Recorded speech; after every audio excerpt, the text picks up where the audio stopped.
What's up, YouTube? So today's topic, I'm gonna talk about what makes it so hard for people to move on after breakups and why it's hard for people to let go during breakups. The reason why is because you have to look at it from a spiritual perspective. A spiritual perspective is that usually when you get into like really intense relationships or connections with people or with someone is and then y'all, especially if you guys like when now you guys have a lot of physical intimacy. It doesn't have to even be physical intimacy, but more than likely people who are in connections and romantic relationships, there are having a lot of physical intimacy and stuff like that. But you're constantly around their energy, you're constantly around them. You two were vulnerable to each other, you two have that back and forth talking and stuff like that. That all that's energy exchanges. So that naturally that builds a lot of soul ties and a lot of energetic cords. Now that's one thing, but another thing is that I personally believe, I'm not saying I'm right, but those are my spiritual beliefs, is that everything happens for a reason. Nothing is a coincidence. Everything happens for a spiritual reason orchestrated by God or the universe. So every romantic connection you're in, not I want to say everyone, but like usually the ones that are very intense or that have the most impact on you, it's hard for you to get over. That has an imprint on you. More likely, it was orchestrated by God or a higher power. Why do I say this? Because usually with connections or relationships, all they teach you is your attachment style. Like, are you naturally dismissive? Are you anxious? Are you like, do you have a lot of fear? Are you clingy? Do you run away from love? So all that, it deals with your shadow side, and it deals with a lot of healing and the things you need to work on. This is why most relationships and connections, they don't last long, because most of it is spiritual. It's orchestrated by God. It's because it's for a divine reason, just so for you to learn more about yourself, to discover yourself, and it's a mirror for you so you can look at your shadow side and you can heal all parts that are damaged within you. Since we live in a very corrupt, evil society, that's going to produce a lot of mentally ill people. So it makes sense that God or a higher power, they orchestrate all these connections and these relationships just so for people to heal, because they're not healing on their own, because one, society doesn't promote it, two, it costs a lot of money to do the healing work, and three, based on how the society is set up and structured, it's hard for people to do the healing work. So this is why God and the universe, they have certain souls and spirits to incarnate within this timeline, just for the whole experience of it. I don't know too much about it, but just so for people could like go into these relationships and connections, experience it, break up, go through a lot of pain, grief, all these intense emotions come to the surface, and now they got to heal from it. Some people do heal it from it and become successful, and now they're able to attract a better partner, either a partner and or a better life as well, or and they make improvements in life, or they don't do the healing work and they continue the toxic cycle of hurting people and hurting themselves, and there's a lot of conflict and pain and and relationship problems. I also do feel like people have a lot of past life karma to where they're forced to like go into these relationships because there's a lot of unfinished business within these past lives, because reincarnation is a real thing. So that's why you see these people who are always in these romantic connections, always in these relationships, so they can heal and overcome it. It's an ongoing cycle pretty much, you know what I'm saying? Um so what else? Well, yeah, so I feel like this, so yeah, it's just hard because it's, since it's spiritual and orchestrated by God or a higher power. This is why after y'all break up and y'all go through all these, like the 1 minute it was nice and good, and then out of nowhere it became very toxic. It's very painful.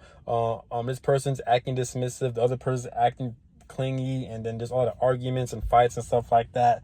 It's not because y'all hate each other, it's more so because y'all are triggering each other's wounds, and all these trauma, all these wounds, it came from your upbringing as a child. If you weren't raised, if you didn't have a loving family growing up, then they're gonna unconsciously give you a lot of trauma and wounds, and then you have certain tendencies and habits that you take on that are provided by your caretakers, and you're doing those out of survival. So if your parents never showed you love, and then you naturally become dismissive, avoidant. If your parents were kind of, they'll show you love and then they didn't, and then you become more anxious pretty much and clingy. So that's how it is pretty much. And then as you get older, it's affecting your life, because because since your subconscious, unconscious mind's affected, and since you're traumatized, it's hard for you to attract things because you don't love yourself, or you don't have the tools to love yourself. Therefore, you lack confidence.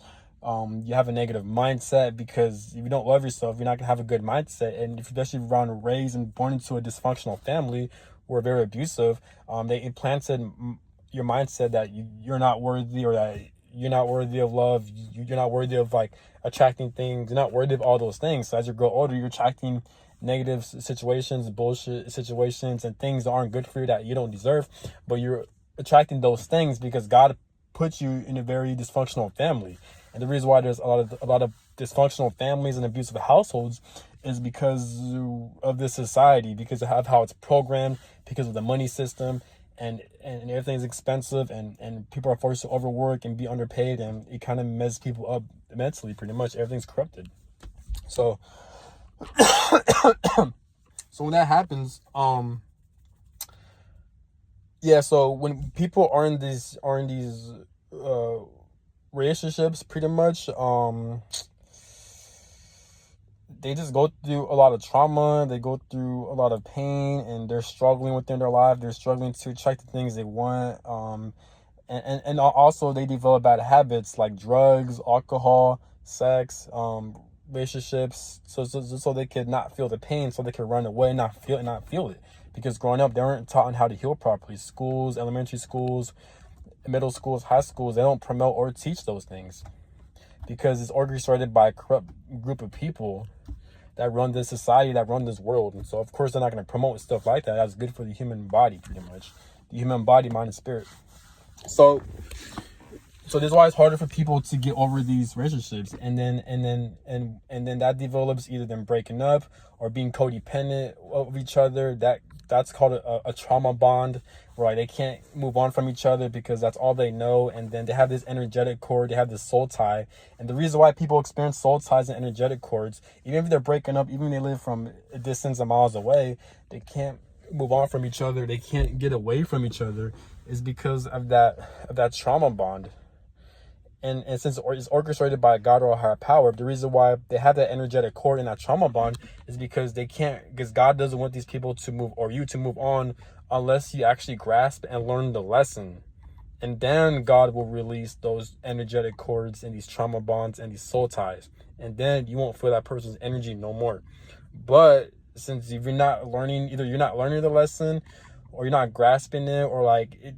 And not only that, but it takes time. So it can't just happen overnight. It takes time. What I've noticed, because I've experienced this a lot, I've noticed that God or the universe, they'll continuously not make you get over this person, or for you to be stuck within this person, because of that soul tie and energetic tie, to where you're feeling their energy, you can't get them off your mind. And if you're experiencing those things, you're not going crazy, you're not alone. And no, it's not you, it's you're literally feeling their energy. You can't get them off their mind, and vice versa. They're also experiencing those things, but you two express in different ways. You're not going crazy, it's not you, don't be ashamed. It's because you're literally being controlled by a higher power, based on karma, past lives, lessons you need to learn in trauma. So this shit gets deep.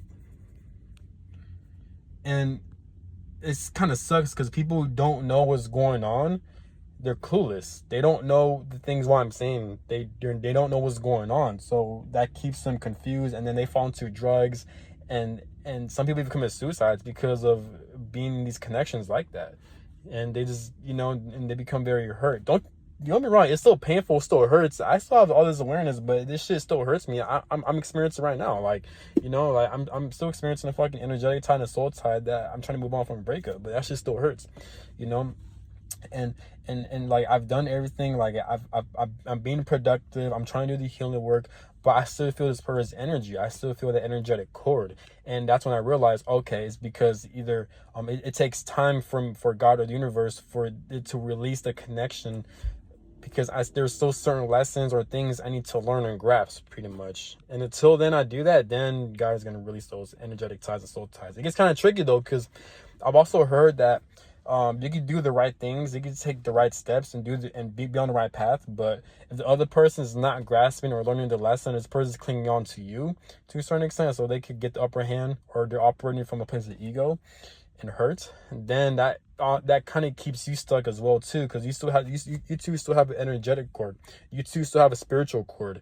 So when that person's not doing any healer work but you're still going to be stuck energetically to that person. This is where you get your soul ties from. So yeah, so that's why it's harder for people to get over these connections and these relationships pretty much. So now also what else am I talking about?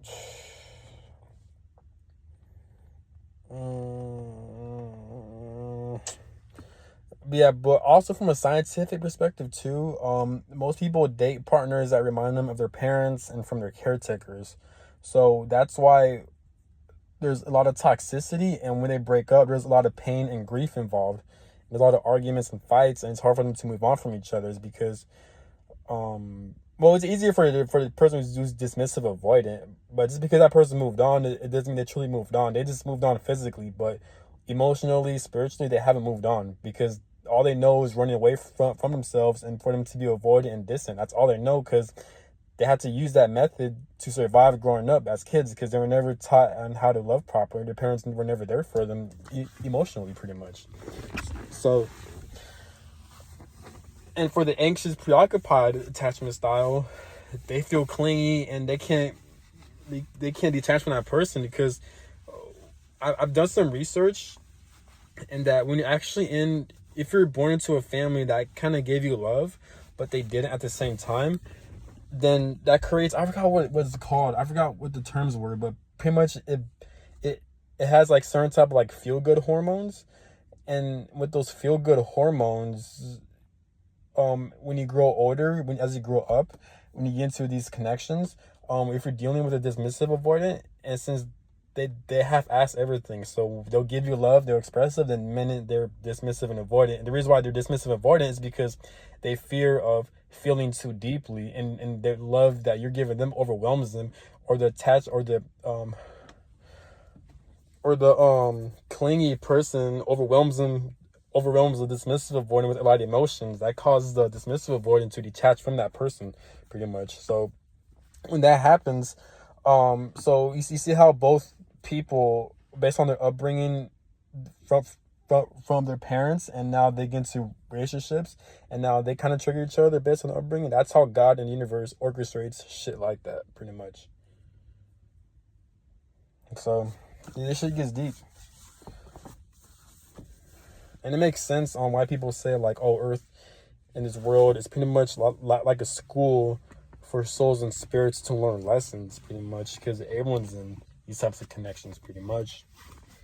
And look at the society we're living in. So, you know what I'm saying? So this is how it is. Well, yeah, but I forgot where I was getting at. Oh yeah, but with the clingy person, the person with the anxious, preoccupied attachment style, but it's hard for them to move on from dismissive avoidant, and it's hard for them to detach from them, because that dismissive avoidant is like, one minute they're feeding their brain and their nervous system, the human body, a lot of feel good hormones. I think it's hormones. It's more so feel good emotions. There's a word for it. I forgot what it's called, but they make them feel good, and it affects their brain in some way. But when dismissive avoidant detaches, and since that clingy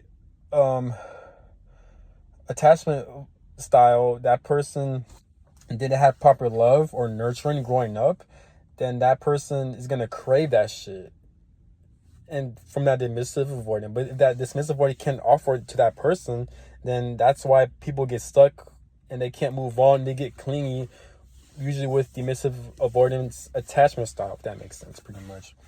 So they're just reparenting themselves. They're just having that traumatic reenactment that their partners are reminding them of their parents and their caretakers and how they're treating them. And for the sole purpose of these relationships, so God can show these people and you, God puts you in these connections so you could feel it, you could experience it, and so you could like feel the pain and then experience all the trauma again, just so you can heal from it and overcome it, pretty much. So this shit, it's not easy. It's very grueling. It's very painful. This is why it's hard for people to do the healing work. This is why there's a lot of narcissistic people. A lot of people who have a lot of unself-awareness. A lot of people who refuse to change is because of things like that. Because it's not easy healing. It's not easy healing the human body. Being in the human body is extremely painful because we have a nervous system. We feel pain. We have pain receptors, and it's just grueling. No one wants to experience trauma. That's why we have dismissive avoidance in the first place. This is why we have anxious, preoccupied attachment styles in the first place. Is because they've done those things out of survival, because that's all they know, because no one wants to feel pain of feeling unloved. Imagine you're being a baby and you're born into a family and then they never gave you proper love growing up. And maybe these parents, they did have good intentions. Some of them do have good intentions. Like, they genuinely love you and want the best for you, but either they had you at a young age, or they weren't maturely maturely prepared to take care of you or those babies, and they weren't mentally prepared. And when that happens, they kind of fuck up the child or the baby's mindset, because they don't know how to give them love properly. They don't know how to be there, because more likely because of the society, because the society it overworks you and underpays you. So people are forced to work every day, and when both parents work every day, they have less time to spend with their caretakers. So it's a toxic cycle, not only within the people having kids, but also within the society. So you see how everyone is at fault pretty much. So this is how it is pretty much. And from a third person point of view, I do blame God and the universe, because they're the ones that allowed this society, allowed this world to be like that. Even though human beings run this world, there's certain regulations within life, and there's certain spiritual laws that happen based on astrology and based on other shit like that. And I feel like that God and the universe, they're kind of in control of that in some way. So, but yeah. And I think part of social media, the reason why you have people who do talk about relationship traumas, and thank God there's channels like that I've learned from. All the information I didn't got it from my own. I've got these from other channels and also life experience and my own intuition and stuff like that. But more so, I got this information from other YouTube channels. Shout out to them. Thank God for them. I think God put these people in this timeline so they can kind of like make people more aware. This is why every human being in this world, we all have a purpose. We're all meant for great things. We're all here for a reason. See how as human beings, we're all like kind of like puzzle pieces to each other in a way. But that's all I gotta say, man. And like I said before, if you're into these, if you're people who are who are born into families that didn't get proper nurturing, it is gonna be hard, because it's also not only affecting your relationships, but it's also affecting your finances, your habits, and your daily routines in a way. Part of it is because of the society, because it keeps you limited and in prison in some way. But for the most part, if you're born into a very loving family, and they give you the proper tools to love you and take care of yourself, then you're able to navigate in this world a lot more smoother. You know what I'm saying? But that's all I gotta say. I will make a part 2, and I hope this video helps, and have a good one. Peace.